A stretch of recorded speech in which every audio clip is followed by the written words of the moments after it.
All right, what's up, people? You here with Sean, aka the real estate guy. I've been a realtor in this business for several years, a total of 20 between being an investor, um, realtor. Uh, I do um buying purchases where I invest in the stock market related to real estate. And I think it's a big myth out here that's being projected by the news by the powers that be. So they keep telling you that, or they keep giving this false truth that the interest rates are high. All right. Um, I'm going to show you and I'm going to share with you raw data to prove that theory wrong. All right. Um, Currently, today is January, what, 15th? I think it's 15th. And rates are hovering around 5.99, 6%, somewhere around there.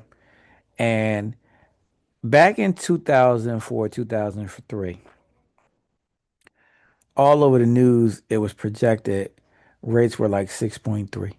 And at that time, they said these are historical lows. And what that did back then was it spurred a market that everybody was flooding into the market to buy a house. Because, this is the message that went across the media. The media is the first tool that was used in as far as influencers. It was the media. So if you put something on the news, on the radio, it's projected out to the masses, and then you cause human reaction. So back then, everybody was trying to buy a house, and they were giving it to everybody. New construction was booming. So where I purchased that, I went to school there, left and went back home, and then was working a corporate position. I was doing well for a financial institution. So when I looked at the market, affordability is a word that they're going to float around this year, right? And they're going to float that around. Affordability was always around. So back then, if I bought a house near where I worked at, that house would have cost me well over 500 and some thousand. And I just was not willing to pay that at that time, not for that particular house. So, I would vacation in Delaware. I would go to the beach, drive down, me and my honey would drive down and go to the beach. So one trip coming back, she said it and I went with it. She said, let's move to Delaware. I said, let's do that. So she started researching and I wasn't sure about Delaware because I was away from it for a while. So what I learned as a son of parents that purchased the house a year after I was born was the important thing about when you're going looking for a house is to know exactly where you're moving. You don't want to move into the neighborhood and then like years later you want out. And that's what I grew up in. My father always said if he knew what he knew then, he wouldn't have purchased that house. So that was always in the back of my mind. So for me, we did a lot of research and my research paid off. I'm a analytical guy. I'm a computer guy. I go by data. I go by proving something is true instead of just taking somebody's word. So the reason why I'm doing this video is to prove, to share with you the real truth. So you get to see for yourself and you can do this research for yourself. So on the screen here, this is the Federal Reserve, by the way. All right. So the Federal Reserve, see that right there at the top? This one is coming out of St. Louis.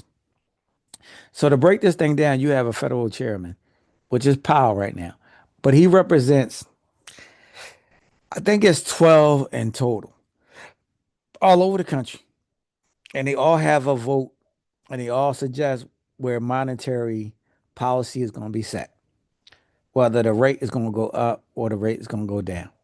Now, I'm going to say this. That man in the Oval Office, don't listen to him. He don't have a clue.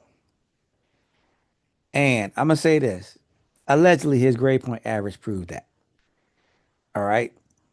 So don't listen to that man. He does not have a clue. I'm going to break this whole thing down for you right now. All right. So on this chart, before you on your screen, this is a 30-year fixed mortgage rate, average in the United States. All right. So to understand averages. We take a time period and we stretch it out, and then we have an average. All right. So they want to project that these interest rates are high. All right. Now, if anybody understands charts, it shows up and it shows peaks, it shows lows. All right. So we're going to break this down. All right. So this goes back to 1971. All right. I think I have one from 1960, but we'll start off in the 70s. So as you can see here, April 16th, 1971, the interest rate was 7.31. All right, let's go through a time capsule here. Just pay attention. I'm gonna move this thing slow and I'm gonna bring it up. All right, so look, 1975, that's 10%. All right, that's 10%. So compare 10% to 6%. I'll let you be the judge. It was high. All right, come down. Come down. Now look, it's going down. Now, different things was happening at this particular time. We would have to go back and look at a time capsule of what was happening on that particular date, 1977. But look at what happened. I think around this time, it had something to do with oil. Um, but look, just look at this. You see that? You see that? Now, I'm gonna go back to this 1971. So around this time, my parents purchased. Interest rate 7.38, right? This is an average. Now, let me break down the average. The average has nothing to do with your local market. And your local market, it could be a little bit lower or it could be a little bit higher. All right. But this is a national average. And how is this conducted? It's surveys done by these different federal chairmen in the different areas. So let's go back to this chart. All right. So now we up to 16%. All right. That's a lot of interest. Okay. It's kind of similar to where credit card interest is at right now. A lot of people are in that 20% projectile. All right. So see that 18.39, and that's in the 80s. All right. Now look, we drop down and drop back down to 9%. That's still some high interest. It goes up, it goes down. And to have you understand, the interest rates fluctuates throughout the day. So in the morning, it might start off at 6. Afternoon, midday, it might be 6.2. It goes up and down, all right? Because it's tied to the stock market. So you guys understand. The bond rate, the bond market is what controls interest rates going up and down, not the Federal Reserve rate that your great president said, hey, the Fed need to lower the rate. Okay, so what he's saying lower the rate for housing, it's not lowering the rate for housing. What it's lowering the rate for is when you go to buy a car, you get a car loan. It lowers that interest rate. When you apply for a credit card or you got credit card interest, it lowers that rate. You taking a personal loan, it lowers that rate, not the mortgage rates. Okay. Now, when that Federal Reserve rate goes down, sometimes that mortgage rate can go up because you got to look at how the bond market reacted to that rate going up or going down. So, when people buy the bond, the rate goes down. When they sell it or it goes up. So It does the reverse to the action. All right, so let's go down. Let's go down. Let's go down. So 1995. So this right here, the 90s. I wasn't tracking it because we was in school. We wasn't adults. We was in school. It didn't affect us, so we didn't know anything about it. I started tracking it when I really wanted to dive into business, to really start understand everything about business and to start to study business. So I started paying attention to it then. All right, 1996, 8. So look at this. And you can go to this chart. Um, the website is right here. You can pull it up. All right. So then look. All right. So around this time, 2004. So 2004, I purchased another property and my rate was 6.3. So my rate was actually higher than the national rate, but it was still low, and that was new construction. It was affordable because the payment was affordable. It was pretty much around what I was paying for rent. So it was slightly higher. But when it goes a little bit slightly higher, what I achieved by stop renting and buying, the interest and the taxes on the property becomes the deduction. Now, I'm not an accountant. I'm not, you know, anybody in that field. But I know a way that you can lower that cost even more. I'm just going to say home business. Ask your accountant about that. Ask the accountant about that part. Okay.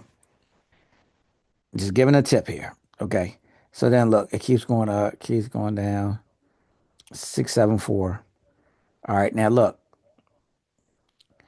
see what a lot of people are uneducated about is they know about the rate going down during the pandemic, but they don't even understand why the rate went down during the pandemic. But before the pandemic in 2012, the market was coming out of disaster around this time. That's when those adjustable mortgages start to crumble and the castle start to fall down. So the real estate market struggled for a few years. So when a market struggles, what the Federal Reserve does then is they lower the rate to stimulate the market, to get buyers to come back into the market. So they buy houses. So this is the cycle where they start to incentivize to get you come back to the market. You see, 4.27. So it went down to stimulate. Now look, 2011, 2012. You see that? It went below 4. It wasn't talked about. It wasn't talked about. It wasn't hyped up, right? Because what the Federal Reserve does is they want people to come into the market, but they don't want too many people coming to the market. So they can kind of manipulate. So what I teach as a realtor and as a person with a financial background too, don't focus on the rate as much. The rate is not the enemy, right? Because you can deal with the rate, and I'll tell you in a few minutes how to deal with that rate. So look, and then look, it dropped down to 3.5 or 3.4. Then it goes back up. So all throughout this 2010-ish, the interest rates were low. Now, when it hit, let's go back up because it went back up a little bit. Now, this is during the pandemic, right? So if you notice, it dropped all the way down, right? You know the reason why it dropped that way? Because remember, people couldn't get out the house. People were working from home. The pandemic was running crazy. So the mortgage industry and the real estate industry was taking a hit. Pennsylvania, they couldn't show houses. In Delaware, we were still showing houses. We was given the clearance to still show houses. So during that time, I was helping a lot of people. Was I making money? Yes, because I was helping a lot of people. right? So that's the way it works. It's real estate is cyclical. So it's gonna go up and down. So right here we're at 2.72, right? 2.71. What do you think happened during this time? You think a lot of houses were selling? Maybe because during that 18% interest rate, houses was like $62,000 or something like that. It was real low. But the mortgage payment that everyone received, a lot of the payment was going towards interest because the interest was 18.27. All right. So look, so we dropped down to here, 2.79. All right. And then boom. All right. 2022. And see, people missed this mark. A lot of people didn't catch wind that the rates wasn't down. And the reason why? The influencers, which was the news, wasn't telling people because you was told to stay in the house. For Delaware, many people moved out of New York because of the pandemic and, they were fearing their lives. So they needed to get to a place where they wasn't on top of each other. Now, New York money was way more than people was making in Delaware. Where I'm from and where I worked at, my income was way more than what people was making in Delaware. A lot of us in Pennsylvania been at jobs we was making close to six figures or six figures. And that's just working for a company. Many of us that had businesses was making a lot more money than that. So what I did back in 2004 was recognize that the housing prices in Pennsylvania was out of reach for me. I did not want, not out of reach, but I didn't want to spend that much money. So I was able to do something slick in Delaware where I was able to buy more than one. And then if you look right here, then the market started to climb, right? And it started to climb. But when this happened right here, let me explain something to you. When the rates go down, mortgage applications go up. A lot of people enter to the market. So what does that do for a seller? It does this. The seller now knows that there's a lot of people looking for their house. So that's their opportunity to make more money off their house than they would in a different market where it's not when it's a buyer's market. So what dictates the buyer or the seller's market? Supply and demand. Business 101. When the supply is low, you can demand more money for your product. That's across the board with anything being sold. During the pandemic, when the car market got low, whoever had cars, they were charged more. When the market tips to where there's way more cars available and not enough buyers, the price goes down. So our luxury leader don't know what he's talking about because if you lower the rates back down to this mark, a whole bunch of people is going to flood the market. Now, remember I said about that word affordability. So if the rate is low, but now that home went from 400,000 to 480,000, many people still can't afford it. The price has always been the enemy. If I show you a chart where houses went from being reasonable, 60, 70,000 dollars, people could afford that, even at these rates. At this around this time right here, 71. I can tell you in the Philadelphia area and uh Montgomery County, Cheltenham area, Mount Airy, places like that, the homes were 26,000, $30,000. I may do a video where I go back in time and show those prices compared to now, where home prices are like crazy. So that $26,000 house in 1971 now is way above. a $500,000. Some of them are like 600,000. So if somebody tells you uh you should wait until the interest rates go down, turn off the volume because they don't know what they're talking about. What you want to do, and here's a tip, and I'm gonna play this out for you. So one of the properties I purchased in Middletown, you cannot purchase that property again for this price. This is unheard of. So I got that property at like $215,000. 6.3% interest rate. What did I do? Let me show you this.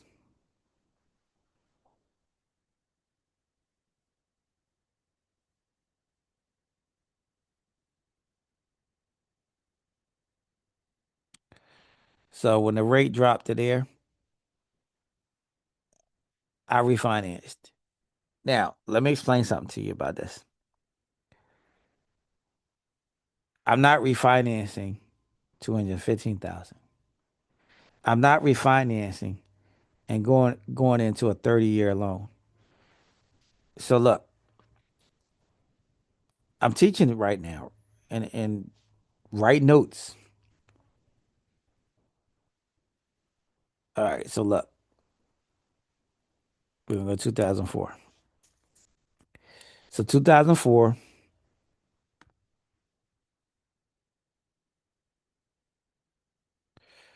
to 2013. Do that math. All right. So what you do is you take